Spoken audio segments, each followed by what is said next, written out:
तो जब भी हम लोग जुडिशरी की बात करते हैं, जुडिशरी के अंदर हमें कोर्ट्स दिखते हैं, यानी कि हमें ऐसी जगह दिखती है जहां पर ये एक तरीके से पूरा रूल्स एंड रेगुलेशंस को देखा जाता है। केसेस जो होते हैं वो हमारे कैसे होते हैं, दो तरीके के हमें देखने को मिलते हैं। एक कहलाते हैं क्रिमिनल केसेस और एक कहलाते हैं हमारे सिविल केसेस। कि हमारी कंट्री के अंदर ये जो जुडिशियल एक्टिविज्म हमें आता हुआ दिखा है, जो तेजी से फैलता जा रहा है, ये फैल रहा है पब्लिक इंटरेस्ट लिटिगेशन के तहत।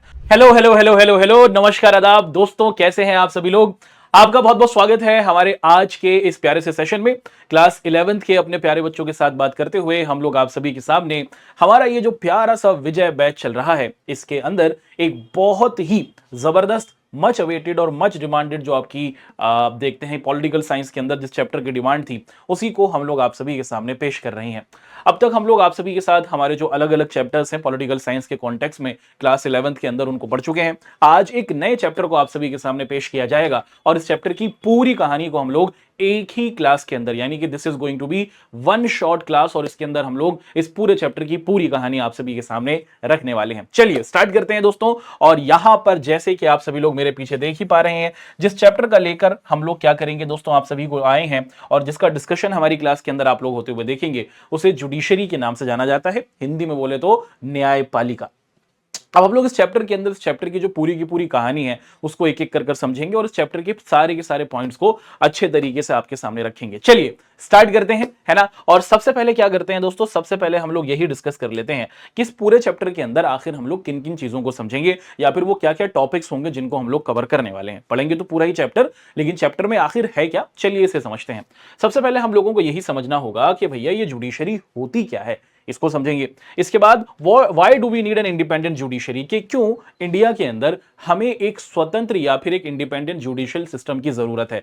क्या जुडिशरी को गवर्नमेंट के अंदर आना चाहिए, क्या जुडिशरी को एग्जीक्यूटिव के अंडर आना चाहिए, या जुडिशरी इंडिपेंडेंट होनी चाहिए। अगर जुडिशरी इंडिपेंडेंट होगी तो उसको इंडिपेंडेंट रखने के क्या क्या फायदे हैं, क्या क्या बेनिफिट्स हैं, उनको जानेंगे। फिर हम लोग बात करेंगे पिरामिड स्ट्रक्चर ऑफ जुडिशरी, कि हमारी कंट्री के अंदर जो हमारा ये जुडिशियल सिस्टम है या फिर ये जो हमारी जुडिशरी है, हमारी ये जो न्यायपालिका है, इंडिया के अंदर जो हमारे कोर्ट्स हैं, ये पिरामिड स्ट्रक्चर में होते हैं। सबसे ऊपर हमारा सुप्रीम कोर्ट होता है, उसके बाद हमारा हाई कोर्ट होता है और उसके बाद हमारे डिस्ट्रिक्ट कोर्ट्स हमें आते हुए दिखते हैं, है ना। ये किस तरीके से काम करते हैं, इनकी क्या क्या क्वालिटीज होती हैं और इनके फंक्शनिंग करने के क्या क्या एस्पेक्ट्स होते हैं, उनको जानेंगे।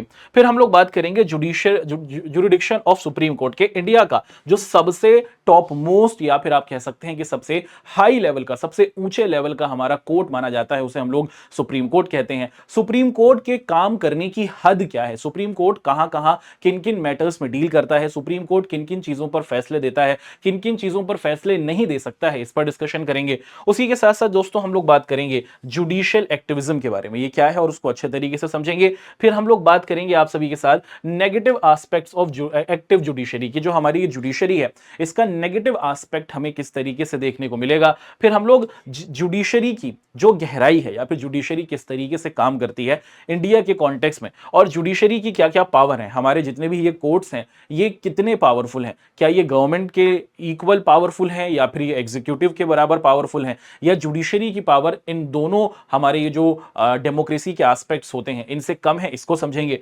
फिर हम लोग डिस्कशन करेंगे सुप्रीम कोर्ट ऑफ इंडिया, इसकी पूरी की पूरी बनने की कहानी, सुप्रीम कोर्ट ऑफ इंडिया कब बना, कैसे बना, इसमें कितने जजेस होते हैं, किस तरीके से ये अपॉइंट किए जाते हैं, इसकी कहानी को समझेंगे। फिर हाई कोर्ट्स क्या होते हैं, हाई कोर्ट्स किस तरीके से काम करते हैं और हाई कोर्ट्स इंडिया के अंदर कितने हैं, उनको जानेंगे। फिर हम लोग डिस्कशन करेंगे किसके बारे में दोस्तों, हम बात करेंगे कि जितने भी हमारे कोर्ट्स हैं, स्पेसिफिकली अगर हम लोग बात करते हैं हाई कोर्ट की या फिर सुप्रीम कोर्ट की, तो ये रिट जारी करते हैं। अब ये रिट क्या होती है, ये किस तरीके से जारी की जाती है, ये किन किन पैरामीटर्स पर आप देखते हैं कि कोर्ट के तरीके से लॉन्च की जाएगी, इसको जानेंगे। उसके बाद हम लोग जानेंगे कि explain the various type of jurisdiction in details, कि भैया जो हमारा ये सुप्रीम कोर्ट है इसके काम करने की जो हद है वो उसको हम डिटेल से समझने की कोशिश करेंगे। उसके बाद फिर हम लोग बात करेंगे पब्लिक इंटरेस्ट लिटिगेशन, जिसे हम लोग PIL भी कहते हैं, है ना। यहां पर IPL लिख दिया गया है ना, PIL इसे कहा जाता है। ये PIL होती क्या है इसको जानेंगे और PIL के काम करने का तरीका क्या होता है इसको समझेंगे। फिर हम लोग डिस्कशन करेंगे जुडिशरी एंड राइट्स के बारे में। अब ये जुडिशरी और राइट्स क्या है इसको समझेंगे और फिर हम लोग डिस्कशन करेंगे कि जो हमारी पार्लियामेंट है, हमारी जो पार्लियामेंट या फिर जो हमारी संसद होती है, उसका हमारे जुडिशियल सिस्टम के साथ किस तरीके से रिलेशन होता है, इन दोनों के अंदर किस तरीके से चीजें हमें शेयर होती हुई दिखती हैं, उसको हम लोग समझने की कोशिश करेंगे और मोटे मोटे तौर पर इन 15 पॉइंट्स के अंदर हमारा ये कंप्लीट चैप्टर आपके सामने रख दिया जाएगा। ठीक है, तो मैं उम्मीद करता हूं दोस्तों कि आप सभी लोग पूरे तौर पर तैयार होंगे। कुर्सी की पेटी बांध लीजिए क्योंकि हम एक बहुत जबरदस्त चैप्टर को आपके सामने पेश करने वाले हैं और इस चैप्टर की हर एक कहानी को बहुत ही इंटरेस्टिंग तरीके से आपके सामने रखा जाएगा। तो इस चैप्टर को कहानी के तरीके से बहुत ही सिंपलिस्टिक वे में आपके सामने पेश करेंगे। क्लास को शुरुआत से लेकर आखिर तक जरूर देखिएगा, किसी तरीके का कोई भी कंफ्यूजन हम लोग आपके सामने रहने ही नहीं देंगे। हो सके तो अपने पास कॉपी पेन पेन जरूर रखिएगा ताकि जो इंपॉर्टेंट बातें आपको बताई जाएं आप लोग उसको नोट डाउन करते रहें। स्टार्ट करते हैं। अब सबसे पहले ना हम लोग किस चीज का डिस्कशन करेंगे दोस्तों, हम लोग ना सबसे पहले बात कर लेंगे कि भाई हमारा ये जुडिशरी है, what do you mean by judiciary, या फिर ये जुडिशरी होता क्या है, न्यायपालिका का अर्थ क्या होता है, जुडिशरी का मीनिंग क्या है, इसको हम लोग समझने की कोशिश करते हैं। The judiciary is a branch of a government responsible for interpreting and applying the law. तो बेसिकली अगर देखा जाए कि जो हमारी जुडिशरी होती है वो क्या करती है दोस्तों, कि वो हमारी जो आपको दिखता है कि हमारी जो डेमोक्रेसी है उस डेमोक्रेसी के अंदर हमें 3 पिलर्स देखने को मिलते हैं। आप सभी को पता है, एक होता है लेजिस्लेचर, और लेजिस्लेचर का मतलब क्या है कि ये लोग रूल्स को बनाते हैं, जैसे हमारी पार्लियामेंट हुई ये रूल्स को बनाती है। और एक होती है एग्जीक्यूटिव, और एग्जीक्यूटिव क्या करती है दोस्तों, कि जो रूल्स बन चुके हैं, जो हमारे कानून बन चुके हैं उसे इंप्लीमेंट करती है।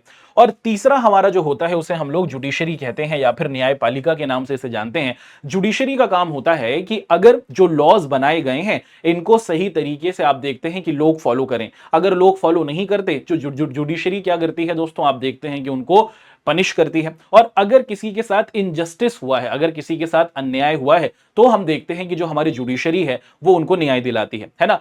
सिटीजन्स के, एक देश में रहने वाले जितने भी नागरिक होते हैं उनके बहुत सारे राइट्स होते हैं। आपके कुछ राइट्स हैं, मेरे कुछ राइट्स हैं। अगर हमारे राइट्स हमसे छीन लिए जाएं, अगर देखिए हमारी कंट्री के अंदर हमें फंडामेंटल राइट्स मिले हैं 6, जैसे हमें फ्रीडम है कहीं भी आने जाने की, किसी भी रिलीजन को फॉलो करने की, हम सभी इक्वल हैं। अगर आपके राइट्स को छीन लिया जाए तो आप कहां जाकर अपने राइट्स को मांग करेंगे कि हमारे राइट्स छीन लिए गए हैं, हमारे साथ डिस्क्रिमिनेशन हो रहा है। आप इंडिया के जुडिशियल सिस्टम में जाएंगे और हमारी ये जो जुडिशरी है ये आपकी मदद करेगी।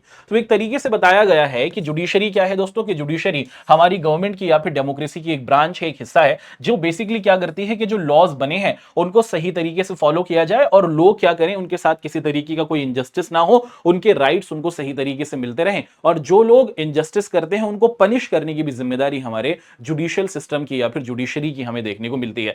इट इंक्लूड्स कोर्ट्स एंड जजेस who resolves dispute, make legal decisions and ensure laws are followed. तो जब भी हम लोग जुडिशरी की बात करते हैं, जुडिशरी के अंदर हमें कोर्ट्स दिखते हैं, यानी कि हमें ऐसी जगह दिखती है जहां पर ये एक तरीके से पूरा रूल्स एंड रेगुलेशंस को देखा जाता है। हमारे यहां पर 3 कोर्ट हैं, सुप्रीम कोर्ट, हाई कोर्ट और उसके बाद डिस्ट्रिक्ट कोर्ट। उसके बाद छोटे लेवल पर भी हमें कुछ कोर्ट्स दिखते हैं, जैसे फैमिली कोर्ट हुआ या फिर सिविल कोर्ट हुआ, उनको हम लोग भी देखते हैं।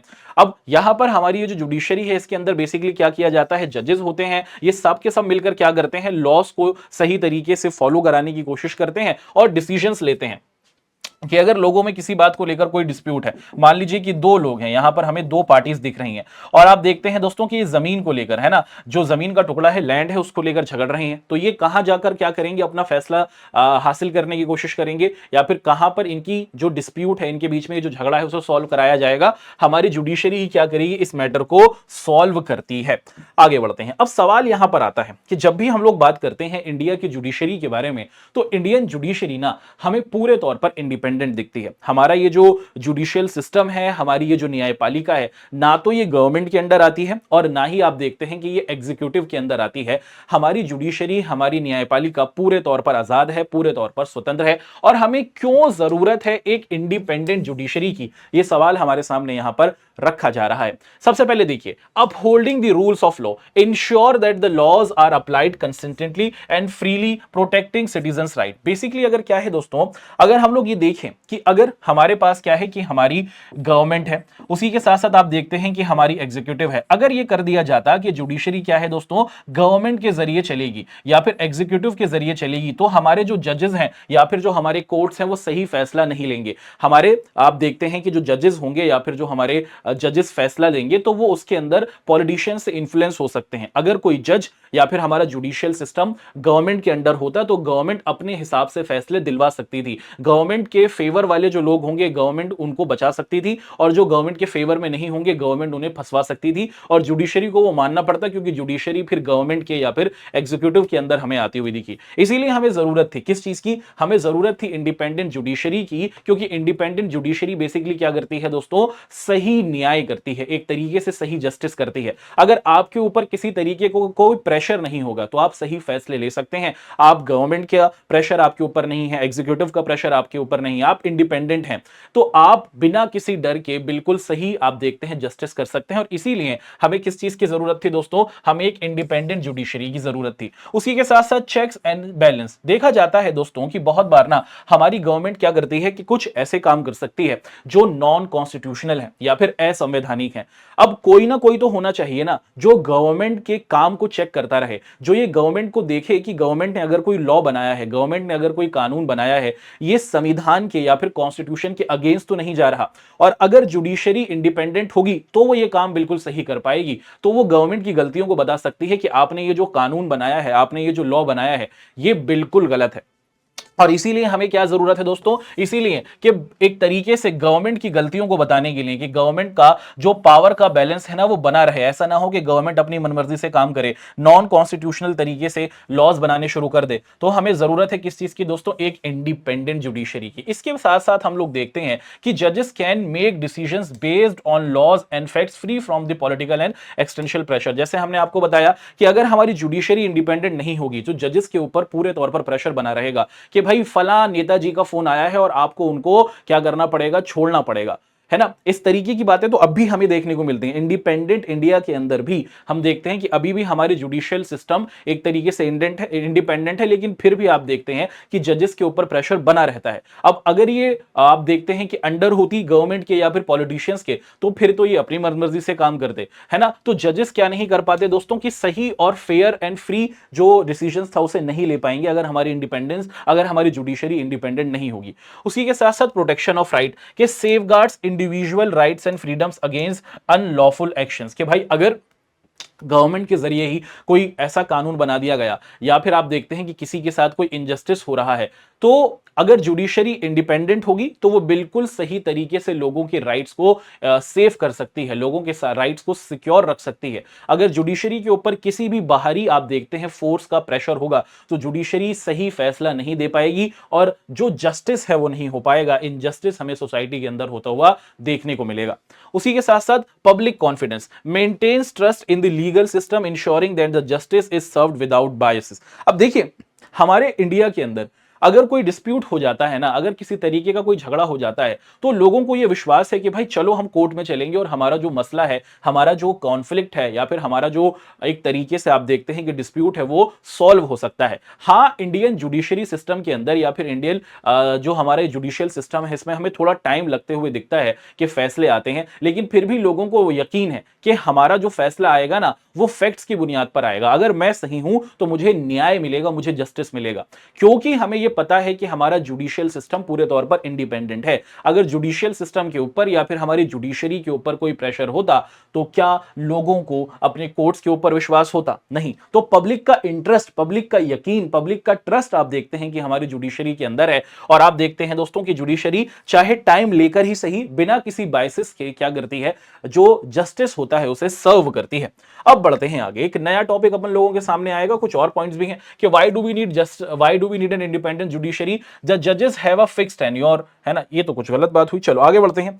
अब यहां से हम देखते हैं दोस्तों कि जितने भी हमारे जजेस होते हैं ना, उनके बारे में हम लोग एक एक करके डिस्कशन कर लेते हैं कि जो हमारे सुप्रीम कोर्ट के जजेस होते हैं या फिर ये जो हाई कोर्ट के जजेस होते हैं, इनको किस तरीके से अपॉइंट किया जाता है, क्या क्या इनका पूरा टेन्योर होता है, उसको हम लोग समझते हैं कि जजेस हैव अ फिक्स टेन्योर। 65 के एज पर आप देखते हैं कि हमारे जो जजेस होते हैं वो रिटायर होते हैं। They hold office till reaching the age of a retirement, और रिटायरमेंट की एज 65 है। ओनली इन एक्सेप्शनल केजेस जजेस कैन बी रिमूव्ड, के जो जज होता है वो अपॉइंट किया जाता है एक सर्टेन एग्जाम को क्वालिफाई करने के बाद, और उसके बाद जब आप उस एग्जाम को क्वालिफाई कर लेते हैं तो आपको जुडिशियल सिस्टम के अंदर जजेस के तौर पर या फिर जज के तौर पर अपॉइंट किया जाता है। और जब आप अपनी पोस्ट पर बन जाते हैं तो अगर आप सही तरीके से काम करते हैं तो आप अपनी पोस्ट पर बने रहेंगे till the age of your retirement, और एज आपकी 65 होती है। और कुछ केसेस के अंदर अगर कोई जज क्या होता है दोस्तों, इनकॉम्पिटेंट होता है, कि वो कोई गड़बड़ी कर अपॉइंट कर दिया गया है, या फिर आप देखते हैं दोस्तों कि वो अनकॉन्स्टिट्यूशनल तरीके से काम कर रहा है, कि अगर खुद जज ही कॉन्स्टिट्यूशन के अगेंस्ट जाकर काम करने लगे, किसी को फेवर करने लग जाए, तो उसको भी हटाया जा सकता है ना। ये सिचुएशन भी हमें हमारे जुडिशियल सिस्टम के अंदर देखने को मिलती है। जब the judiciary is not financially dependent or either the executive or legislature, है ना। The constitution provides that the salaries and allowances of the judges are not subjected to the approval of the legislature। ये बहुत अच्छी बात करी, है ना, कि हमने ना अपनी जो जुडिशियल सिस्टम है या फिर ये जो हमारी जुडिशरी है और उस जुडिशरी के अंदर काम करने वाले जो जजेस हैं, जो हमारे न्यायमूर्ति होते हैं, हिंदी में कहा जाता है, ये जितने भी जजेस होते हैं ना, इनकी सैलरी ना तो गवर्नमेंट की तरफ से आती है और ना ही आप देखते हैं कि एग्जीक्यूटिव के तरीके से आती है। एक कॉन्स्टिट्यूशनल तरीके से आप देखते हैं कि एक प्रोसेस बनाया गया है कि ना तो हमारा पार्लियामेंट, ना तो हमारे लीडर्स जजेस की सैलरी को क्या करेंगे दोस्तों, डिसाइड करेंगे, है ना। अगर जजेस की सैलरी और जजेस की अपॉइंटमेंट क्या कर दी जाती, जो मिनिस्टर्स होते हैं या फिर जो पार्लियामेंट के लोग होते हैं, इनके जरिए कर दी जाती, तो फिर जो जो जो लोग चुने जाते, जो जजेस चुने जाते, उनके ऊपर प्रेशर बना रहता है ना। उनको डर बना रहता कि हमारी सैलरीज रोकी जा सकती हैं, हमारी सैलरीज गवर्नमेंट की तरफ से ही आती हैं। तो इनको पूरी इंडिपेंडेंस दी गई है, ये किसी तरीके से डिपेंडेंट नहीं है अपनी सैलरीज को हासिल करने में, और इसीलिए आप देखते हैं कि ये क्या कर सकते हैं, बिल्कुल फेयर एंड फ्रीली जस्टिस को सर्व कर सकते हैं। अब यहां पर हम लोग डिस्कशन करेंगे किसके बारे में, कि क्या क्या चीज है, कौन कौन बंदा किस किस चीज को अपॉइंट करता है। इंडिया में हमें हमारे सुप्रीम कोर्ट देखने को मिलता है। सुप्रीम कोर्ट का मतलब क्या है दोस्तों, सुप्रीम कोर्ट का मतलब है कि जो हमारी कंट्री का सबसे बड़ा कोर्ट है। उसके बाद हमें हमारी हर स्टेट के अंदर, बेसिकली हमारे यहां पर 28 स्टेट्स हैं, अभी तो 28 राज्य हैं, लेकिन हमारे यहां पर 25 हाई कोर्ट देखने को मिलते हैं, है ना। कुछ जो स्टेट्स हैं वो एक से ज्यादा जो उनके कोर्ट्स हैं, हाई कोर्ट्स हैं, उनको शेयर करती हैं। तो कंट्री का सबसे बड़ा जो कोर्ट है उसे सुप्रीम कोर्ट कहा जाता है। उसके बाद हमें हर एक स्टेट के अंदर या फिर एक से ज्यादा स्टेट्स के बीच में कुछ कोर्ट्स, जो हर स्टेट का सबसे बड़ा कोर्ट होता है जिसे हाई कोर्ट कहा जाता है, वो दिखता है। और फिर हमें स्टेट्स के बीच में डिस्ट्रिक्ट कोर्ट आते हुए दिखते हैं। अब इनमें किस किस तरीके से कैसे जजेस को अपॉइंट किया जाता है, क्या इनकी पूरी कहानी है, उसको देखते हैं। सबसे पहले डिस्कस करते हैं कि हु अपॉइंट्स। बात की जाती है सुप्रीम कोर्ट के जो जजेस होते हैं उन्हें कौन अपॉइंट करता है, प्रेसिडेंट ऑफ इंडिया के जरिए उनको अपॉइंट किया जाता है। और अगर हम लोग बात करते हैं हाई कोर्ट के जजेस की, तो वो हमें प्रेसिडेंट ऑफ इंडिया के जरिए ही अपॉइंट करते हुए दिखते हैं। उसी के साथ साथ प्रोसेस ऑफ अपॉइंटमेंट के भैया किस तरीके से चुने जाते हैं, तो देखा जाता है कि the appointment is primarily based on the recommendation of collegium which consist of chief justice of India and the 4 senior most जजेस ऑफ सुप्रीम कोर्ट। तो बेसिकली इंडिया के अंदर आप देखते हैं कि क्या किया जाता है कि जब हम लोग सुप्रीम कोर्ट के अंदर जजेस को रखते हैं, और टोटल कितने जजेस होते हैं, 33 + 1। हमारे सुप्रीम कोर्ट के अंदर हमारे पास कितने जजेस हैं, 33 + 1 हमारे क्या होते हैं दोस्तों, जजेस होते हैं। टोटल 34 होते हैं। ये 33 तो क्या होते हैं दोस्तों, जज होते हैं। और इन सारे जजों का एक सीनियर जज होता है जिसको हम लोग चीफ जस्टिस ऑफ इंडिया कहते हैं, जो सारे जजेस का, इंडिया के सारे जजेस का सबसे बड़ा जज माना जाता है। ठीक है, अब होता क्या है कि जो ये हमारे चीफ जस्टिस ऑफ इंडिया है और उन्हीं के साथ साथ 4 और जजेस मिलकर एक कोलिजियम बनाते हैं या फिर एक ग्रुप बनाते हैं, और यही ग्रुप क्या करता है, यही ग्रुप अपॉइंट करवाता है, यही ग्रुप चॉइस करता है कि जी इस आदमी को हम क्या कर सकते हैं, हम अपने सुप्रीम कोर्ट के अंदर जज के तौर पर ला सकते हैं। उसी के साथ साथ आप देखा जाए दोस्तों कि जो collegium system, the high court जजेस are appointed based on the recommendation of the chief justice of high court, 2 senior most जजेस of the high court and the supreme court collegium. तो अगर हम लोग हर स्टेट के अंदर बात करें कि वहां पर जो जजेस को चुना जाता है हाई कोर्ट के लिए, तो उसमें क्या होता है, वहां पर भी हमें कोलिजियम दिखता है। और इसके अंदर हमें क्या देखने को मिलता है दोस्तों, कि हाई कोर्ट से 2 सीनियर मोस्ट जजेस का होना, और हर हाई कोर्ट के अंदर हमें एक chief justice of high court दिखता है, जो हर स्टेट की जो हाई कोर्ट है उसका हेड होता है। तो हर स्टेट के चीफ जस्टिस वो और हर स्टेट के अंदर 2 मोस्ट सीनियर जजेस, और उसी के साथ साथ जो हमारा सुप्रीम कोर्ट का कोलिजियम होता है सीजीआई मिलकर, और उसी के साथ जो ये 4 बंदे होते हैं सीनियर मोस्ट, इन सभी के साथ हम लोग देखते हैं कि ये लोग हमारी कंट्री के अंदर जो जजेस होते हैं स्टेट्स के अंदर उनको अपॉइंट करते हैं।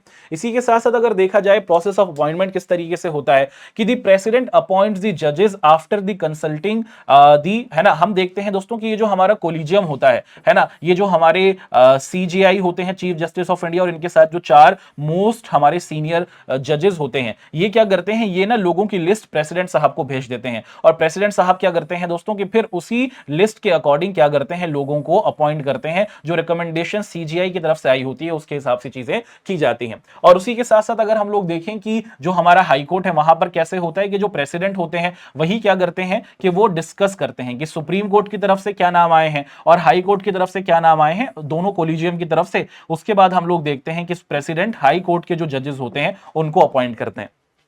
तो प्रेसिडेंट साहब, राष्ट्रपति जी का काम है कि वो दोनों जो जजेस हैं, जो चाहे सुप्रीम कोर्ट के हों या फिर हाई कोर्ट के हों, उन दोनों जजेस को अपॉइंट करते हैं। प्रोसेस बहुत सिंपल है, इसको आप कॉम्प्लिकेशंस में मत रखिएगा। एक बार क्विकली एक बार हम लोग दोबारा देखने की कोशिश करते हैं।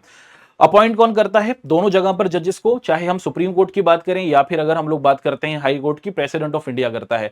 अगर हम सुप्रीम कोर्ट ऑफ इंडिया की बात करते हैं तो एक कोलिजियम है, यानी कि एक ग्रुप बनाया गया है। इसमें सीजीआई जो कंट्री के सबसे बड़े जज हैं, चीफ जस्टिस ऑफ इंडिया जिन्हें कहा जाता है, वो और उनके साथ 4 और जजेस को मिलाकर ये ग्रुप बनता है। ये कुछ लोगों को चूज करते हैं, कुछ लोगों के नाम प्रेसिडेंट को भेजते हैं, और फिर प्रेसिडेंट ही क्या करता है, इन्हीं लोगों की रिकमेंडेशंस पर क्या किया करता है कि उनको जो नाम आए हुए होते हैं उन्हीं में से कुछ को सुप्रीम कोर्ट के अंदर जज बना देता है। अगर हाई कोर्ट के प्रोसेस की बात की जाए, हाई कोर्ट के अंदर हमें होता हुआ दिखता है कि हर हाई कोर्ट के अंदर chief justice of high court भी हमें देखने को मिलता है, जो उस स्टेट का सबसे बड़ा जस्टिस होता है, तो उनको रखा जाता है ना। उसी के साथ साथ हम देखते हैं कि उस स्टेट के 2 सीनियर जजेस को रखा जाता है। फिर सुप्रीम कोर्ट का जो हमारा कोलिजियम है वो मिलकर क्या करता है, हर स्टेट के अंदर जो हमारे हाई कोर्ट के जजेस हमें होंगे उनको रखते हैं। फिर ये लोग यानी कि सुप्रीम कोर्ट का कोलिजियम और हर स्टेट का जो ये हाई कोर्ट का कोलिजियम होता है, ये अपने नाम प्रेसिडेंट को भेजते हैं, और प्रेसिडेंट फिर क्या करता है, उन्हीं में से कुछ को अपॉइंट करता है। तो यहां तक की बातचीत हमने आप सभी के सामने रखी और बहुत अच्छे तरीके से हमने इस चीज को आपके सामने रखा। फिर देखा जाता है कि final authority, consultation and recommendation. Chief justice of India plays a central role in process recommendation, supreme court of collegium recommended names of appointment and transfer, executive consulting and the recommendations are forwarded to the ministers of law and justice which are advises by the president. तो basically क्या किया जाता है कि ये जो हमारे CGI होते हैं, चीफ जस्टिस ऑफ इंडिया होंगे, और उसी के साथ साथ आप देखते हैं कि जो 4 जजेस होंगे, ये क्या करते हैं दोस्तों कि ये हमारे एक तरीके से आप देखते हैं कि जो लॉ मिनिस्ट्री होती है ना, उनके पास क्या करते हैं, लिस्ट भेजते हैं, और ये जो लॉ मिनिस्ट्री होती है ये क्या करती है, फिर ये लॉ मिनिस्ट्री प्रेसिडेंट साहब के पास उस लिस्ट को फॉरवर्ड कर देती है, और फिर आप देखते हैं कि प्रेसिडेंट साहब लॉ मिनिस्ट्री और उसी के साथ साथ सीजीआई के साथ डिस्कशन कर जो सुप्रीम कोर्ट के जजेस होते हैं उनको रिक्रूट करते हैं। और कुछ इस कॉन्टेक्स्ट में अगर हम लोग बात करते हैं किसके बारे में, हाई कोर्ट के कॉन्टेक्स्ट में, तो chief justice of a high court, her high court का जो चीफ जस्टिस होता है, propose name and appointment in consultation of 2 senior most judges and Supreme Court Collegium. The proposal is to be reviewed by the Supreme Court Collegium. Governor of a chief minister, the governor and chief minister of the state are also consulted. तो जब हम लोग देखते हैं कि चुना जाता है सुप्रीम कोर्ट के अंदर जजेस को, तो उसके अंदर प्रोसेस देखते हैं। सबसे पहले सीजीआई हुआ और 4 सीनियर मोस्ट जजेस हुए जिसे कोलिजियम कहा जा रहा है। ये सभी लोग नाम निकालते हैं, नाम भेजते हैं लॉ मिनिस्टर्स को, लॉ मिनिस्ट्री प्रेसिडेंट को भेजती है, और फिर प्रेसिडेंट कुछ लोगों को चुनकर अपॉइंट करते हैं सुप्रीम कोर्ट के जजेस के तौर पर। बात अगर हाई कोर्ट की जा रही है तो हाई कोर्ट के अंदर हर हाई कोर्ट का चीफ जस्टिस होता है, उसी के साथ साथ 2 सीनियर मोस्ट जजेस होते हैं। उसके बाद हम देखते हैं कि हमारा सुप्रीम कोर्ट का जो कोलिजियम होता है, चीफ जस्टिस जो होते हैं, चीफ जस्टिस ऑफ इंडिया और उनके साथ 4 सीनियर मोस्ट, इनका ग्रुप भी क्या करता है, रिकमेंड करता है। फिर ये लोग क्या करते हैं, ये लोग प्रेसिडेंट साहब के पास नाम भेजते हैं, और प्रेसिडेंट क्या करता है, प्रेसिडेंट और स्टेट का जो गवर्नर होता है और स्टेट का जो चीफ मिनिस्टर होता है उनके साथ भी क्या करता है दोस्तों, उनसे भी राय सलाह मशवरा लेता है कि क्या हमें इस बंदे को हाई कोर्ट का जज बनाना चाहिए या फिर नहीं बनाना चाहिए।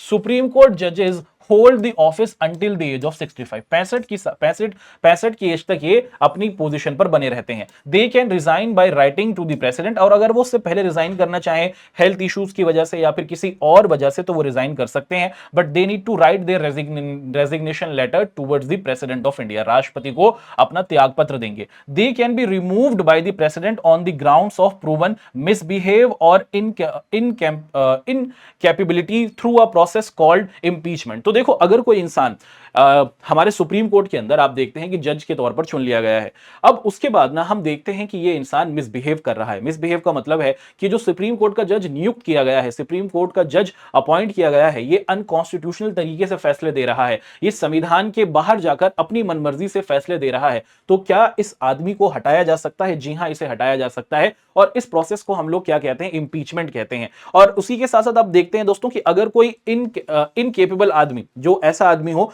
जो किसी तरीके से अपनी जैक लगाकर, एक शब्द है जिसे बोला जाता है जुगाड़ लगाकर अपॉइंट कर दिया गया है ना, और फिर वो फैसले नहीं दे पा रहा, सही तरीके से जस्टिस नहीं कर पा रहा, तो उस सिचुएशन में भी हटाया जा सकता है। तो अगर कोई इंसान आप देखते हैं कि सुप्रीम कोर्ट के अंदर जजेस के तौर पर या फिर जज के तौर पर अपॉइंट किया गया है, तो उसको हटाने के लिए क्या किया जाता है? एक प्रोसेस होता है जिसे हम लोग इंपीचमेंट कहते हैं। और इंपीचमेंट के अंदर क्या होगा कि जो हमारी लोकसभा है और हमारी जो राज्यसभा है, अगर लोकसभा के 2/3 है ना, 2/3 मेंबर्स, और उसी के साथ साथ राज्यसभा के 2/3 मेंबर्स एक टाइम पर राजी हों कि भाई ये जो आदमी है, जो सुप्रीम कोर्ट के अंदर जज बना हुआ है, ये सही तरीके से फैसला नहीं दे रहा, तो लोकसभा में अगर 2/3 मेंबर, राज्यसभा में 2/3 मेंबर तैयार हो और फिर ये बात प्रेसिडेंट तक पहुंचे, ये बिल प्रेसिडेंट के पास पहुंचे, प्रेसिडेंट उस पर साइन कर दे, तो फिर वो जो आदमी है वो सुप्रीम कोर्ट का जज बिल्कुल भी नहीं रहेगा। कुछ ऐसी ही कहानी हमें हाई कोर्ट के अंदर देखने को मिलती है, लेकिन हाई कोर्ट के अंदर जो जजेस हैं उनकी एज 62 तक रहती है। दे कैन रिजाइन, वो भी रिजाइन कर सकते हैं अगर वो चाहें तो प्रेसिडेंट को लिखकर, और उनको भी हटाने का जो तरीका है उसे भी हम लोग क्या कहते हैं? इंपीचमेंट के नाम से जानते हैं। और सेम प्रोसेस हाई कोर्ट के जजेस को भी हटाने के लिए प्रोसेस किया जाता है। क्वालिफिकेशन क्या होती है सर? अगर आपको चीफ जस्टिस के तौर पर अगर आपको सुप्रीम कोर्ट के जज के अंदर आना है, अपॉइंट होना है या फिर हाई कोर्ट में जाना है, तो क्या पूरा का पूरा प्रोसेस है? आप इंडियन सिटीजन होने चाहिए, must have served as a जज और high court at least for 5 years. तो अगर आपको इंडिया के सबसे बड़े कोर्ट के अंदर जज के तौर पर अपॉइंट होना है, तो उसके लिए कम से कम आप इंडिया के सिटीजन हो। जी हां, जरूरी है। उसी के साथ साथ आपने किसी भी स्टेट के अंदर जो वहां की हाई कोर्ट होगी, एटलीस्ट 5 साल तक आपने क्या किया हो दोस्तों? वहां पर जज के तौर पर अपनी सर्विसेज दी हो।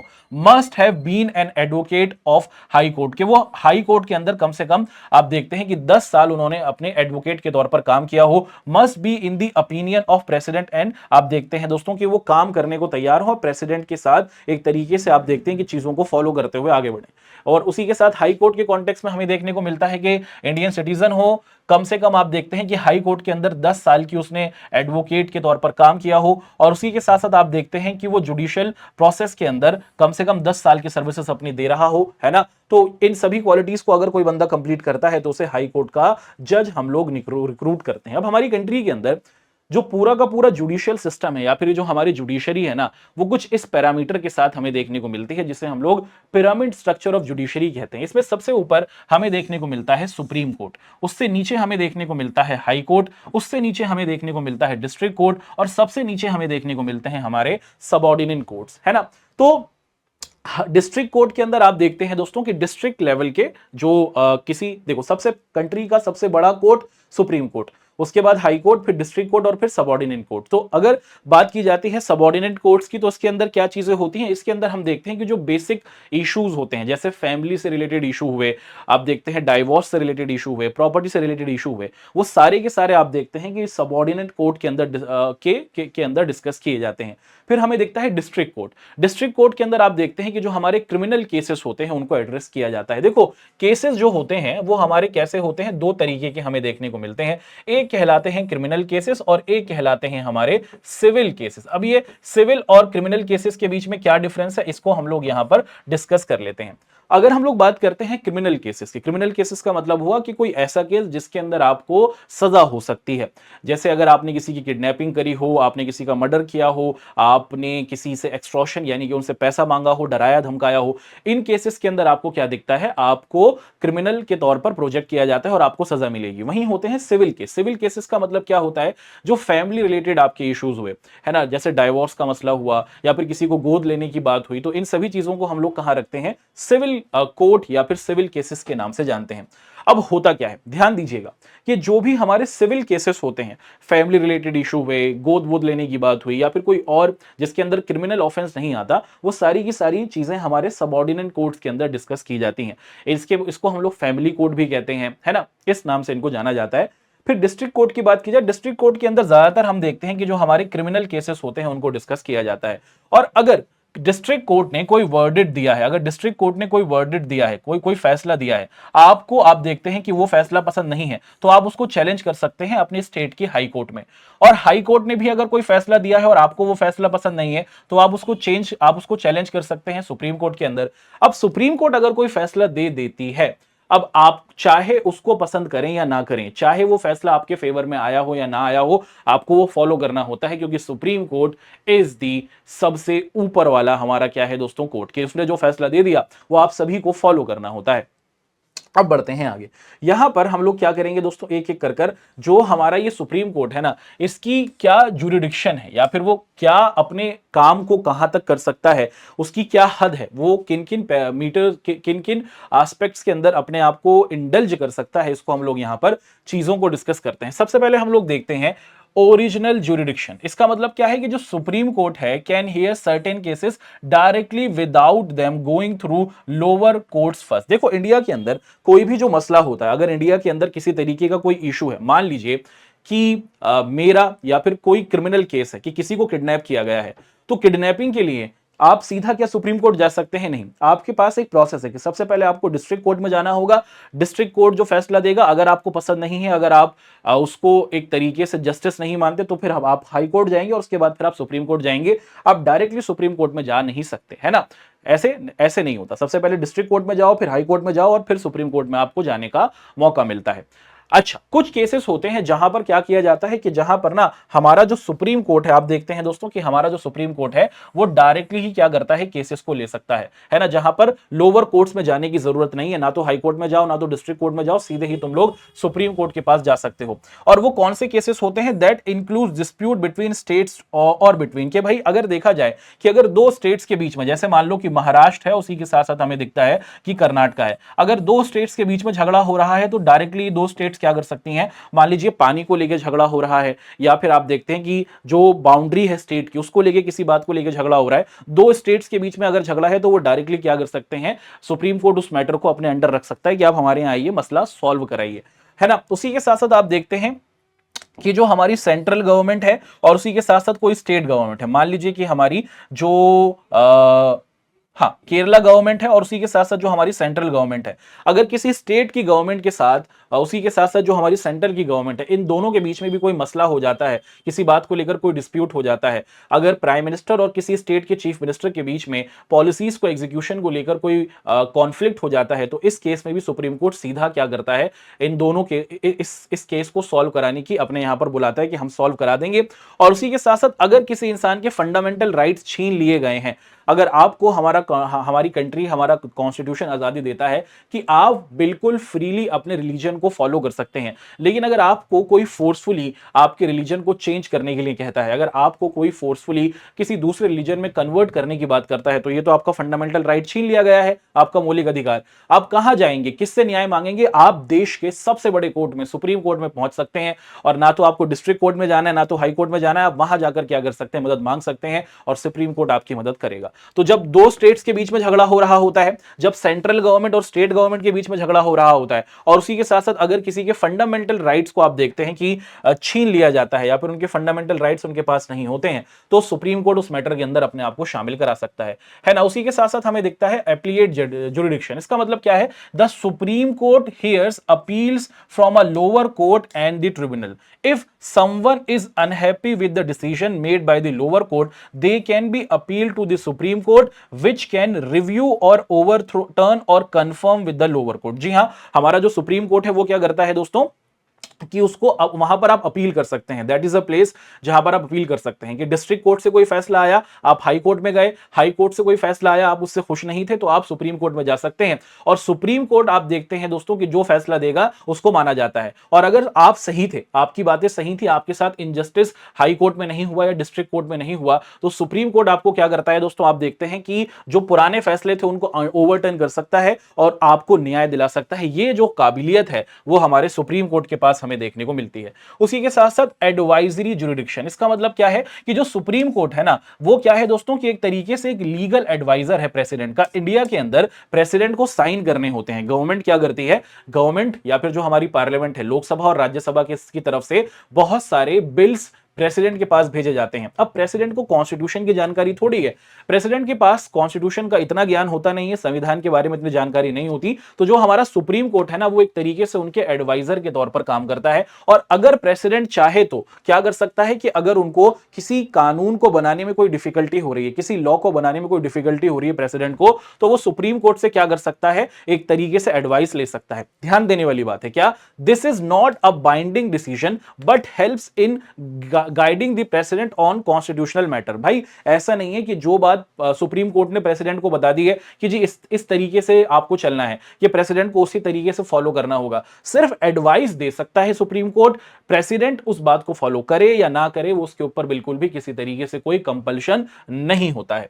अगला है रिट जुरिडिक्शन। अब ये रिट का मतलब क्या है, इसको हम लोग समझने की कोशिश करते हैं कि supreme court can issue Ritz. इसका मतलब क्या होता है कि सुप्रीम कोर्ट ना कुछ ऑर्डर्स देता है और इन्हीं ऑर्डर को हम लोग रिट्स कहते हैं, टू प्रोटेक्ट फंडामेंटल राइट्स। जैसे हमने आपको बताया कि अगर किसी इंसान के साथ उसके फंडामेंटल राइट्स का वायलेशन हो जाता है, अगर किसी के फंडामेंटल राइट्स को हम लोग देखते हैं कि छीन लिया जाता है, तो वो डायरेक्ट सुप्रीम कोर्ट के पास जाएगा। और सुप्रीम कोर्ट क्या करता है, किसी भी इंसान के फंडामेंटल राइट्स को बचाने के लिए कुछ ऑर्डर्स जारी करता है और इन्हीं ऑर्डर्स को हम लोग क्या कहते हैं, इसी ऑर्डर्स को हम लोग रिट्स के नाम से जानते हैं। और इसके अंदर हम देखते हैं दोस्तों हार्बेस कॉर्पस, उसी के साथ साथ मर्मरस प्रोबेशन, है ना। तो ये सारे के सारे अलग अलग तरीके के रिट्स हमें देखने को मिलते हैं, जिसके अंदर बेसिकली आपके जो फंडामेंटल राइट्स हैं इनको बचाने की कोशिश की जाती है।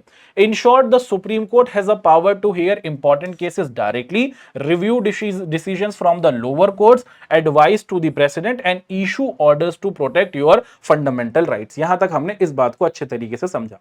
अब कुछ हमारी और बातें होंगी कि जो हमारा ये सुप्रीम कोर्ट है, ये किन किन चीजों को गहराई के साथ डील करता है और किन किन चीजों को अपने सामने पेश करता है, इसको हम लोग अच्छे तरीके से आपके सामने यहां पर रखने की कोशिश करने वाले हैं। ठीक है, चलिए सबसे पहले सुप्रीम कोर्ट। सुप्रीम कोर्ट क्या है दोस्तों की सुप्रीम कोर्ट ऑफ इंडिया, के इंडिया का सबसे ऊपर का कोर्ट, पूरी कंट्री के लिए ये काम करता है। हाईएस्ट जुडिशियल अथॉरिटी होती है हमारी कंट्री की। इसके अंदर हमें एक एपीलिएट जुडिक्शन दिखती है, जिसके अंदर आप देखते हैं कि अगर हाई कोर्ट ने कोई फैसला दिया है या फिर कोई नीचे के कोर्ट ने कोई फैसला दिया है, तो आप इसके अंदर यहां पर अपील कर सकते हैं। ओरिजिनल जुडिक्शन होती है इसके अंदर, आप देखते हैं कि अगर दो स्टेट्स के बीच में झगड़ा हो रहा है, स्टेट टू स्टेट, तो इस मैटर के अंदर डायरेक्टली सुप्रीम कोर्ट शामिल हो सकता है। अगर सेंटर और स्टेट के बीच में कोई झगड़ा हो रहा है, तो डायरेक्ट सुप्रीम कोर्ट इसके अंदर घुस सकता है। अगर सेंटर और बहुत सारी स्टेट गवर्नमेंट्स के बीच में कोई झगड़ा हो रहा है, किसी बात को लेकर कोई इशू हो रहा है, तो उसमें भी हमारा आप देखते हैं कि सुप्रीम कोर्ट अपना इनपुट दे सकता है।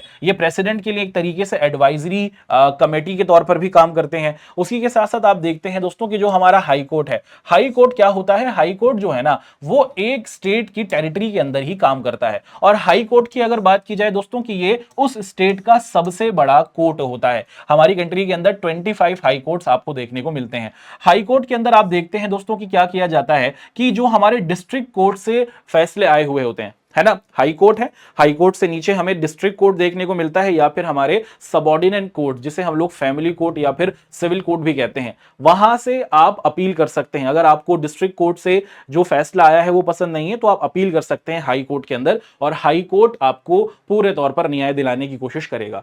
ओरिजिनल जुरिडिक्शन की बात की जाए इन मैटर्स लाइक रिस्ट, देखिए एक आपके पास मौका है, क्या है, हम देखते हैं कि अगर किसी इंसान के साथ उसका फंडामेंटल राइट छीन लिया गया है, तो आप क्या कर सकते हैं दोस्तों कि आपके पास मौका है कि आप सीधा देश के सबसे बड़े देश के सबसे बड़ा जो हमारा जज है, देश का जो सबसे बड़ा हमारा कोर्ट है, सुप्रीम कोर्ट, वहां पर जा सकते हैं और कह सकते हैं कि मेरे साथ ये गलत चीज हुई है, मुझे न्याय दिया जाए। सुप्रीम कोर्ट आपके लिए रिट जो है उसको इशू करेगा और आपको न्याय दिलाएगा, ऑफिशियल पूरा प्रोसेस किया जाएगा। दूसरा मौका है कि मान लीजिए कि आप रहते हैं कर्नाटका के अंदर या फिर आप रहते हैं केरला के अंदर और आप दिल्ली नहीं आ सकते हैं, तो इस टाइम पर आप देखते हैं, क्योंकि हमारा जो सुप्रीम कोर्ट है वो तो दिल्ली में है, आप अगर चाहें ना तो अपनी स्टेट के अंदर भी जो आपका हाई कोर्ट है वहां पर भी क्या कर सकते हैं, अगर आपके साथ कोई फंडामेंटल आपके जो राइट्स हैं उसका वायलेशन हुआ है तो सीधा अपने हाई कोर्ट से भी मदद मांग सकते हैं। और हाई कोर्ट भी क्या करता है, रिट्स को इशू करता है और संविधान के नियम नंबर आर्टिकल 227 की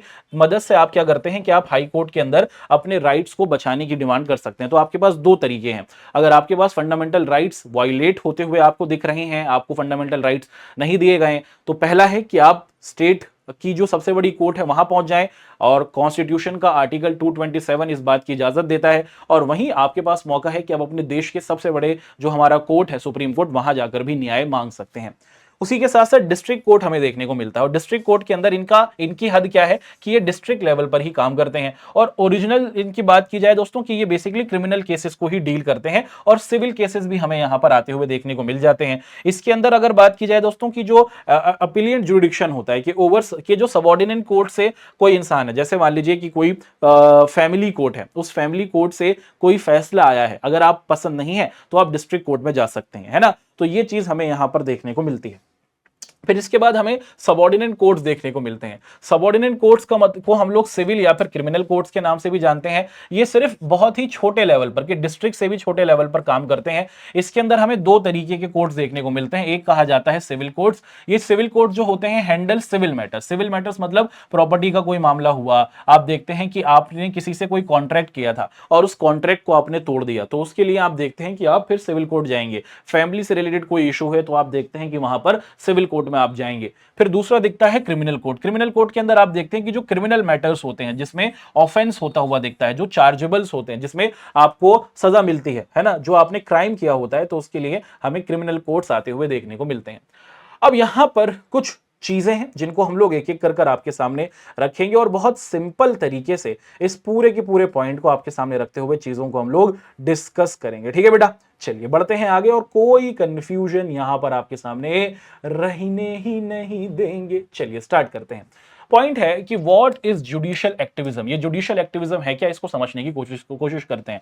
judicial activism in India happens when जजेस take a more active role in making decisions that go beyond just interrupting the law. कि भाई बहुत बार ये देखा गया है कि जब जुडिशियल एक्टिविज्म का मतलब होता है कि कोई जज है, चाहे वो सुप्रीम कोर्ट के अंदर हो या फिर हाई कोर्ट के अंदर हो, कि वो सिर्फ अपने फैसले नहीं दे रहे। वो क्या करते हैं दोस्तों कि कंट्री में अगर कोई ऐसी चीज होते हुए देखते हैं जिसके अंदर आपको इनजस्टिस होता हुआ दिख रहा है, तो जज क्या करते हैं दोस्तों कि उस मैटर को खुद ही कॉल आउट करते हैं और उस मैटर को सॉल्व कराने की कोशिश करते हैं। इसी को हम लोग जुडिशियल एक्टिविज्म के नाम से जान रहे हैं। Instead of only resolving specific cases, they make ruling the influence how law are applied और even suggest changes to policy. उसी के साथ साथ जुडिशियल एक्टिविज्म का अंदर हमें यह भी देखने को मिलता है कि जजेस सिर्फ उनके पास जो आए हुए केसेस होते हैं उस पर फैसले या फिर वर्डिक्ट नहीं देते हैं, उसी के साथ साथ वो लॉस को कैसे बेहतर बना सकते हैं, हमारी जो न्यायिक प्रक्रिया है, हमारी जो जुडिशियल सिस्टम है, उसको हम कैसे और सिंपल बना सकते हैं, कैसे लोगों को जल्द से जल्द जस्टिस मिल सकता है, इसमें सजेशन देते हैं। इसी को हम लोग जुडिशियल एक्टिविज्म के नाम से जान रहे हैं। This approach often aim to address social issues and protect people's right, even if it is means stepping into the areas unusually managed by lawmakers of government। बहुत बार ये देखा जाता है कि गवर्नमेंट ने की जो जिम्मेदारी थी, कि अगर आप देखें दोस्तों, हमने आसपास बहुत सारी इंसिडेंट्स को देखा होगा कि कोई इंसिडेंट हमारी कंट्री के अंदर घट जाता है, जैसे किसी का कोई बड़ा सा इंसिडेंट, जैसे हाल फिलहाल में हम देखते हैं कि बहुत सारे ऐसे इंसिडेंट हो जाते हैं जिससे पूरी की पूरी जो नेशन होता है या फिर पूरा का पूरा जो देश होता है वो हिल के रह जाता है। अब हाई दिन सुनते रहते हैं दोस्तों कि इस तरीके के केसेस हमें आते हुए दिखते हैं कि किसी फीमेल के साथ कोई सेक्सुअल असॉल्ट किया गया है और इस तरीके का इंसिडेंट आ जाने के बाद हमें दिखता है कि ये गवर्नमेंट का एक बहुत बड़ा फेलियर होता है। अब इसमें क्या कर सकता है दोस्तों कि पब्लिक इंटरेस्ट है कि एक तरीके से लोग सिक्योर नहीं है, पब्लिक को श्योरिटी की डिमांड है, तो जो हमारे जजेस होते हैं वो एक तरीके से गवर्नमेंट से सवाल पूछ सकते हैं और ये कह सकते हैं कि आप क्या कर रहे हैं, कैसे आप लोगों को सिक्योरिटी दे सकते हैं। तो ये जजेस का और हमारे जुडिशरी सिस्टम का एक एक्टिविज्म दिखा रहा है कि वो सिर्फ कोर्ट में बैठकर फैसले नहीं दे रहे हैं, जो केस उनके पास आए हैं सिर्फ उन्हीं पर वो अपने वर्डिक्ट नहीं दे रहे हैं, बल्कि वो कंट्री की सिचुएशन से अवेयर हैं और वो कंट्री के अंदर चीजों को बेहतर कराना चाहते हैं। कोई हॉट टॉपिक अगर आता हुआ दिखाए, कोई करंट इशू अगर आता हुआ दिखाए, तो उसको गवर्नमेंट के साथ या फिर लोगों की जो परेशानी है उसको सॉल्व करने की जिम्मेदारी हमारे जो जजेस होते हैं या फिर जो हमारा जुडिशियल सिस्टम होता है उसके अंदर हमें देखने को मिलती है। एक्टिव रोल, जजेस go beyond impacting the role of influencing policies and governance. तो जुडिशियल एक्टिविज्म में हमें क्या दिखता है, सबसे पहले हम लोग देखते हैं कि जो हमारे जजेस होंगे वो एक्टिवली काम करते हैं और इन्फ्लुएंस करने लग जाते हैं गवर्नमेंट या की जो पॉलिसीज होती हैं उसको। सोशल इश्यूज अगर देखा जाता है कोई ऐसे इश्यूज हैं, ruling often address and resolve social problem कि जिसके अंदर किसी सोसाइटी के ग्रुप के साथ, किसी लोगों के साथ रिलीजन के बेसिस पर, कास्ट के बेसिस पर कुछ इनजस्टिस अगर होता हुआ देखा, उसकी खबर पहुंचती है, तो सुप्रीम कोर्ट या फिर हमारे जो जजेस हैं वो उसके अंदर खड़े हो सकते हैं और उनके लिए न्याय की डिमांड कर सकते हैं। उसी के साथ साथ protect right, focuses on the protecting and promoting individual right, कि हर एक इंसान को जो उनके फंडामेंटल राइट्स हैं वो मिलते रहें और उनके साथ कोई इनजस्टिस ना हो, इसके लिए भी हमारे जो पूरे तौर पर आपको देखते हैं जजेस हैं वो काम करते हैं। Policy influence can lead to the change in government policies, कि अगर देखा जाए कि गवर्नमेंट ने कोई पॉलिसी बनाई है जो अनकॉन्स्टिट्यूशनल है, तो ये लोग क्या कर सकते हैं, जजेस सलाह देंगे कि आपने गलत पॉलिसी बनाई है, कॉन्स्टिट्यूशन के खिलाफ काम कर रहे हैं आप, इसको बदलिए, और उनको बदलना पड़ता है। उसी के साथ साथ जुडिशियल डिसीजन के जजेस may make decisions that impact areas usually handled by the legislature और एग्जीक्यूटिव। बेसिकली देखा जाए दोस्तों कि जो जजेस होते हैं वो क्या करते हैं, पूरे तौर पर जो डिसीजंस लेते हैं वो हमारे जुडिशियल सिस्टम को, वो हमारे लेजिस्लेचर को और हमारे जो एग्जीक्यूटिव होता है उनको मानना पड़ता है, और ये पूरे तौर पर कंट्री के अंदर एक बेहतर माहौल को क्रिएट करता है।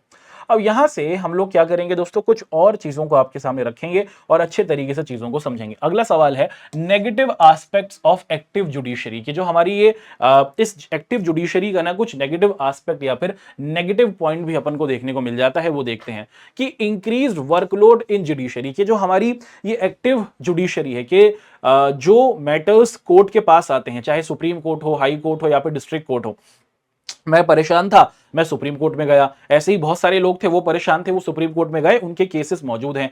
इंडिया के अंदर लाखों लाख केस हमें देखने को मिलते हैं। अब अगर हम देखें कि जो हमारे कोर्ट हैं या फिर जो हमारे जजेस हैं जिनके पास पहले से ही इतने सारे केसेस हैं, वो अगर सोशल इश्यूज पर भी ध्यान देने लग जाएंगे तो उनके ऊपर वर्कलोड ज्यादा बढ़ जाएगा। और इंडिया के अंदर ये कहा जाता है कि न्याय लेने में बहुत देरी होती है। तो एक तरीके से ये हमारे जो ये एक्टिव जर्नलिज्म, एक्टिव हमारा आप देखते हैं कि जुडिशरी का कॉन्सेप्ट है, ये कहीं ना कहीं जजेस के काम को हैम्पर कर सकता है। उसी के साथ साथ judicial activism made it difficult to distinguish between function of legislature and executive and judiciary such as removing air and noise pollution, checking corruption and electoral reform, administration should be under supervision of legislature. देखिए बहुत बार social issues होते हैं कि देश के अंदर साफ हवा होनी चाहिए। हमारी कंट्री के अंदर दुनिया के सबसे ज्यादा गंदे शहर देखने को मिलते हैं। दिल्ली की बात की जाए, लखनऊ की बात की जाए, दुनिया के 10 मोस्ट पोल्यूटेड कंट्रीज की अगर लिस्ट निकालते हैं, सबसे ज्यादा हमारी कंट्री के अंदर हमें ये सिटीज देखने को मिलती हैं। और कोर्ट आए दिन आप देखते हैं कि इस पर बात करते रहते हैं कि गवर्नमेंट क्या कर रही है, गवर्नमेंट किस तरीके से इनको डील कर रही है।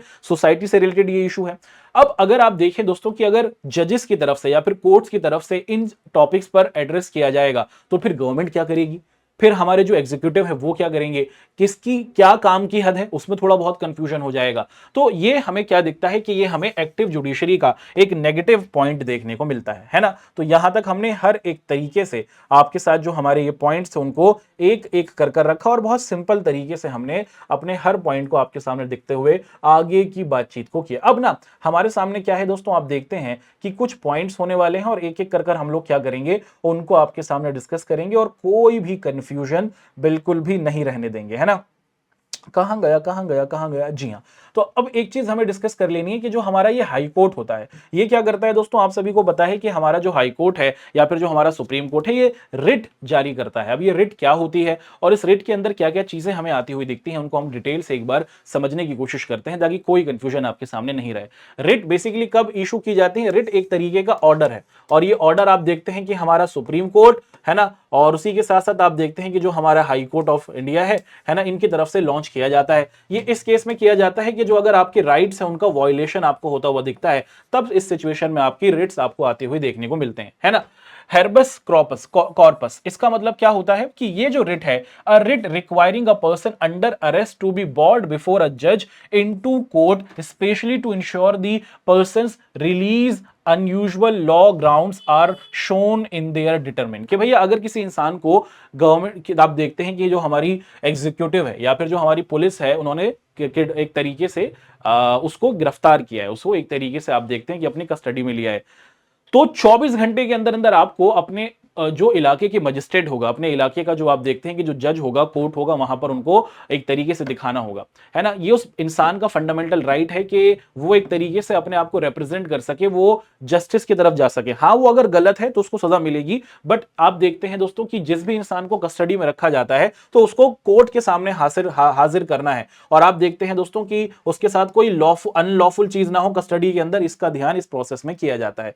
उसके बाद दूसरा हमें पॉइंट दिख रहा है कि a court process to seek judicial review और a decision of a lower court और गवर्नमेंट एजेंसी। इस रिट के अंदर हम लोग क्या देखते हैं कि अगर किसी लोअर कोर्ट ने कोई गलत फैसला दिया है तो उसको रिव्यू करा सकता है जो हमारा हायर कोर्ट होता है, चाहे हाई कोर्ट हो या फिर सुप्रीम कोर्ट हो, उसके अंदर ये चीज की जाती है ना। मैंडेमस, इसके अंदर हमें देखता है कि judicial writ issued by a command of an inferior court और ordering a person to perform a public और स्टैट्यूटरी ड्यूटी। तो अगर कुछ इस तरीके का काम है जो किसी लोअर कोर्ट के जरिए, मान लीजिए कि आप डिस्ट्रिक्ट कोर्ट में हो, डिस्ट्रिक्ट कोर्ट ने कोई ऐसा ऑर्डर दिया है जिससे आप देखते हैं दोस्तों कि जो आपकी डिग्निटी है वो छिन रही है, या फिर आपको सोसाइटी के अंदर एक तरीके से जो फैसला आया है उससे आपकी डिग्निटी पर फर्क पड़ रहा है, तो आप इसको एक तरीके से चेंज करा सकते हैं, है ना। प्रोबेशन आपको दिखता है दोस्तों, प्रोबिशन के अंदर हमें देखने को मिलता है कि a writ directing a subordinate to stop doing something in the law prohibition, के कोई ऐसा काम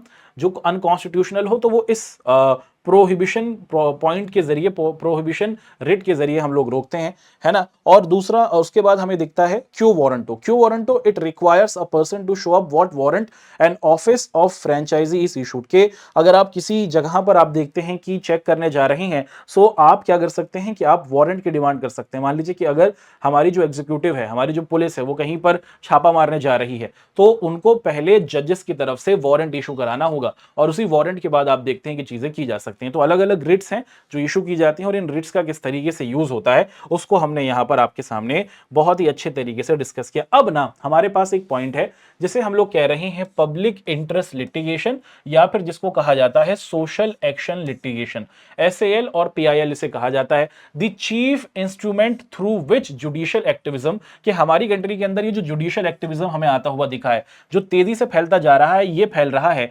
पब्लिक इंटरेस्ट लिटिगेशन के तहत, है ना। और इसको हम लोग सोशल एक्शन लिटिगेशन के नाम से भी जानते हैं। An individual can approach to the court only if he और शी कैन पर्सनली अग्रीव। देखिए, अब हम कोर्ट में क्या जाते हैं कि जब हमारे साथ कोई गलत चीज हुई होती है, मान लीजिए कि मेरी प्रॉपर्टी किसी ने कैप्चर कर ली, मान लीजिए कि मेरी गाड़ी किसी ने चुरा ली, मान लीजिए कि आप देखते हैं कि मेरे साथ कोई फंडामेंटल राइट का वायलेशन हुआ, है ना, मुझे किडनैप कर लिया गया, तो इन सिचुएशंस के अंदर आप देखते हैं क्योंकि आपके साथ कोई चीज गलत हुई थी तो आप कोर्ट में जाते हैं। ये तो आपको देखने को मिलता है कि लोग ऐसा करते हैं, और ये चीज हमें बेसिकली होते हुए दिखती है। फिर देखने जाने लगता है दोस्तों कि हमारी कंट्री के अंदर ना 1979 और 1980 के पास आप देखते हैं कि कहीं ना कहीं एक तरीके से कुछ ऐसे केसेस आने लग जाते हैं। जैसे आप देखें दोस्तों कि आपके घर के आसपास कोई घर बन रहा है और वहां पर एक लेबर काम करता है।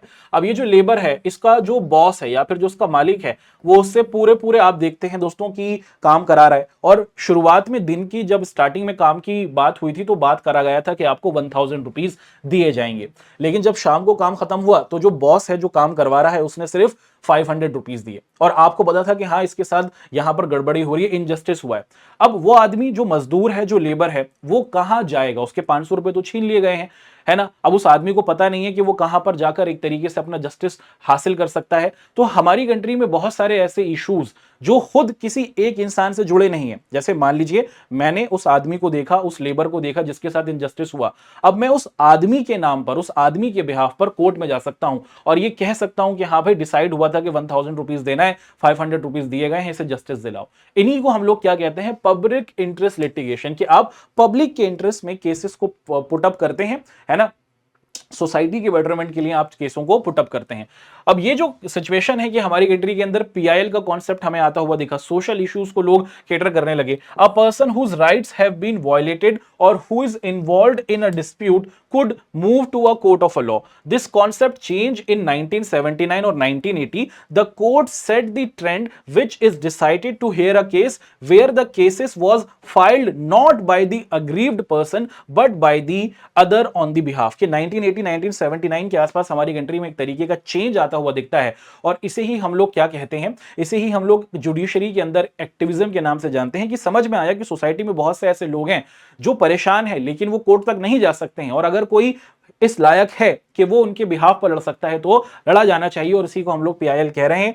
As this case involved a consideration of an issue of public interest, it and H such cases came to known as public interest litigation. Around the same time the Supreme Court also took up the case about the rights of a prisoners. तो इन situations के अंदर आप देखते हैं दोस्तों कि जो हमारा कोर्ट होगा वो क्या करेगा, हर एक तरीके से अपने चीजों को या फिर हमारे जो फैसले होंगे उनको देने की कोशिश करेगा।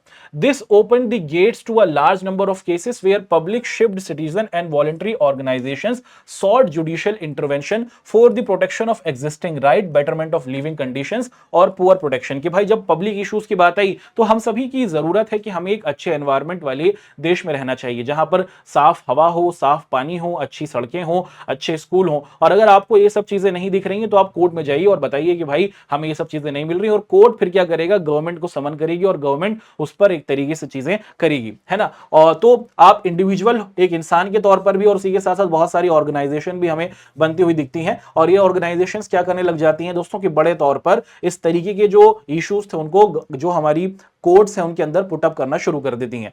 Judicial activism is a judicial philosophy that the court can and should go beyond the applicable law to consider broader situation implication to its decisions. कि भाई हमारी जो जुडिशियल सिस्टम है वो सिर्फ उन फैसलों पर ध्यान ना दे, अगर खुद हमारे कोर्ट्स को भी रियलाइज हो कि कुछ इश्यूज हैं जो किसी की तरफ से एड्रेस नहीं किए जा रहे। बहुत से ऐसे सिचुएशंस होती हैं जिसमें कोई इंसान कोर्ट तक आता ही नहीं है लेकिन जजेस को तो दिख रहा है, सुनाई दे रहा है, तो वो खुद भी क्या कर सकते हैं, उसके अंदर एक तरीके से उस इश्यूज को गेटर कर उसे सॉल्व कराने की कोशिश कर सकते हैं।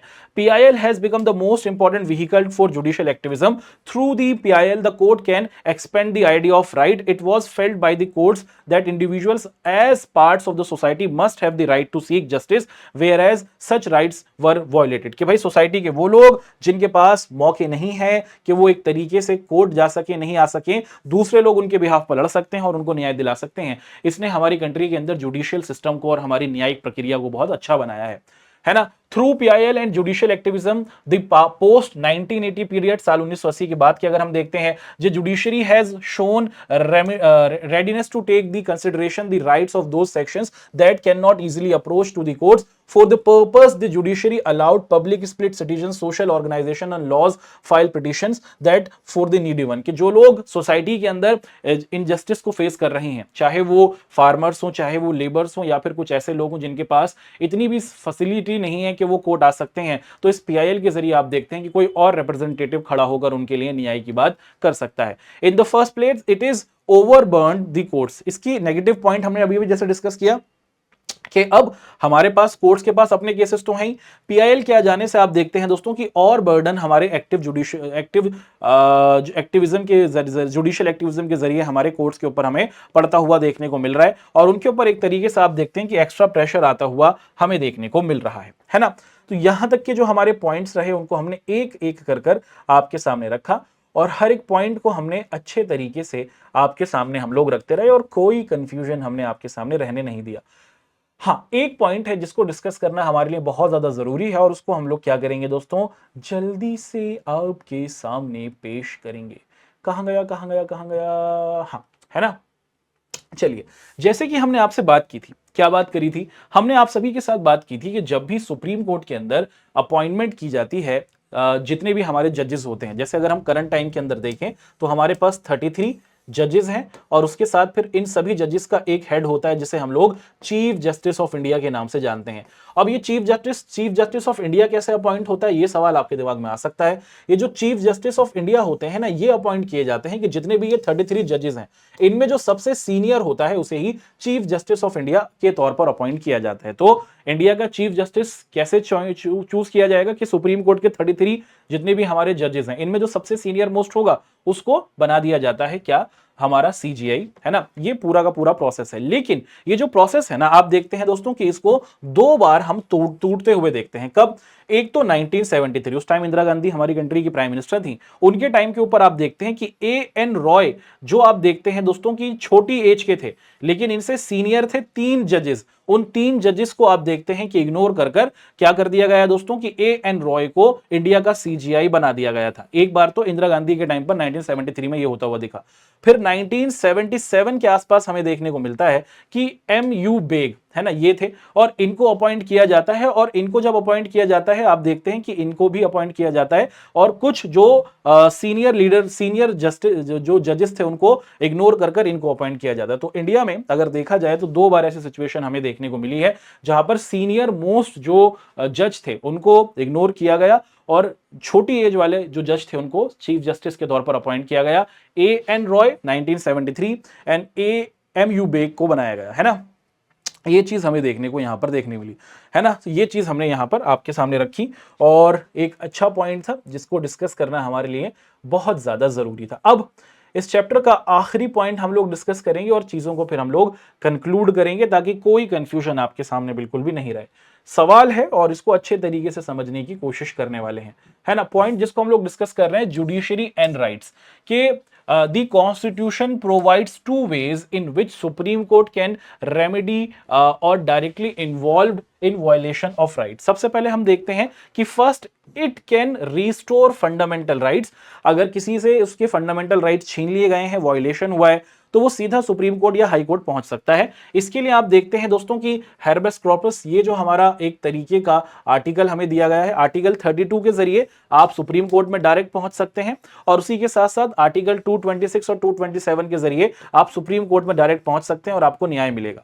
Secondly, the supreme court can declare the concern law as unconstitutional and therefore non constitutional, कि हमारे देश का कॉन्स्टिट्यूशन का आर्टिकल 13 ये कहता है कि अगर सुप्रीम कोर्ट को ये लगे कि अगर कोई लॉ बनाया गया है और अगर ये लॉ सही नहीं है, देश में संविधान के अकॉर्डिंग नहीं बनाया गया है, तो वो सीधा क्या कर सकता है, हमारी जो गवर्नमेंट का लॉ बनाया गया है उसे रिजेक्ट करा सकता है। The most important power of supreme court is the power of judicial review. Judicial review means the power of the supreme court और high court to examine the constitutionality of any law of court includes the law is inconsistent and the provision of constitution. के देखिए, अगर हमारा supreme court है और supreme court को लगे कि भाई हाई कोर्ट ने या फिर अगर डिस्ट्रिक्ट कोर्ट ने कोई फैसला दिया है जो अनकॉन्स्टिट्यूशनल है, तो वो क्या करा सकता है, तो वो रिव्यू करने की बात कर सकता है या फिर आप देखते हैं कि उनको अंडू या फिर चेंज भी करा सकता है और जो सही फैसला है वो हमारा सुप्रीम कोर्ट सही तरीके से दे सकता है। The term judicial review is nowhere mentioned in the constitution. और ध्यान देने वाली बात है कि हमारे कॉन्स्टिट्यूशन के अंदर ना जुडिशियल रिव्यू करके कोई टर्म नहीं रखी गई है। The fact that India has written constitution and the supreme court can strike down the goes against fundamental rights and gives supreme court the power of judicial review। तो supreme court क्या कर सकती है, judicial review कर सकती है, हालांकि constitution के अंदर ये रिटर्न नहीं है। the writ power, the review power of court make the judiciary very powerful। the review power means the judiciary can interrupt the constitution and laws passed by the legislature। तो हमारी country के अंदर अगर supreme court को ये लगता है कि अगर गवर्नमेंट ने कोई फैसला दिया है और अगर वो कॉन्स्टिट्यूशन के अगेंस्ट जा रहा है, तो वो लॉ को रोक सकती है और एक तरीके से लेजिस्लेचर को बोल सकती है कि आपको अपने पॉलिसीज को चेंज करना होगा। The following issues were the centre of controversies between the parliament and the judiciary. The scope of right to private property. तो कुछ पॉइंट्स हैं जहां पर हम देखते हैं कि जुडिशरी के बीच में और लेजिस्लेचर के बीच में कुछ डिस्प्यूट हमें देखने को मिला। हमारी कंट्री में ना आप देखते हैं दोस्तों कि पहले हमें 7 फंडामेंटल राइट्स देखने को मिलते थे। 7 फंडामेंटल राइट्स का मतलब क्या है दोस्तों, एक तरीके से ये देखा जाता था कि जो राइट टू प्रॉपर्टी भी हमारे पास हुआ करता था। राइट टू प्रॉपर्टी का मतलब है कि अगर आपके पास कोई प्रॉपर्टी है ना, तो आपकी प्रॉपर्टी को गवर्नमेंट बिल्कुल भी नहीं छीन सकती है। गवर्नमेंट क्या नहीं कर सकती है, बिल्कुल भी एक तरीके से नहीं छीन सकती है ना। और आप देखते हैं कि आपकी प्रॉपर्टी आपकी रहेगी, गवर्नमेंट आपसे आपकी प्रॉपर्टी नहीं मांग सकती। ये राइट टू प्रॉपर्टी था। लेकिन आप देखते हैं कि इसको हटाया गया, उसके पीछे क्या कहानी है उसको हम देखते हैं। The scope of the right to private property, the scope of parliament power to curtail, abridge और sabotage the fundamental rights, the scope of parliament's power to attend the constitution, the question about the law making power of parliament makes law that fundamental rights while ensuring directive principle, कि basically जो देखा जाए कि अगर जब ये महसूस किया गया तो हमारी जो है ना कि राइट टू प्रॉपर्टी था, और इस राइट टू प्रॉपर्टी को गवर्नमेंट एक तरीके से हटा नहीं सकती थी, लेकिन राइट टू प्रॉपर्टी के अंदर चेंज किया गया, उसको हटा दिया गया, तो डायरेक्टली हम देखते हैं कि पार्लियामेंट ने इसके अंदर अपने इनपुट को दिया और डायरेक्टली उसने गवर्नमेंट का जो प्रोसेस था, जो लेजिस्लेचर का पॉइंट था, उसको हमारे सामने डिस्कस किया। और बात यहां पर बताई जा रही है कि जो हमारी एक तरीके से पार्लियामेंट होती है वो क्या करती है, जो हमारे डीपीएसपी होते हैं, डायरेक्टिव प्रिंसिपल ऑफ स्टेट्स होते हैं, उसके अकॉर्डिंग काम करते हैं, और इनका बेसिकली काम होता है कॉन्स्टिट्यूशनल तरीके से अपने सारे के सारे काम को करना।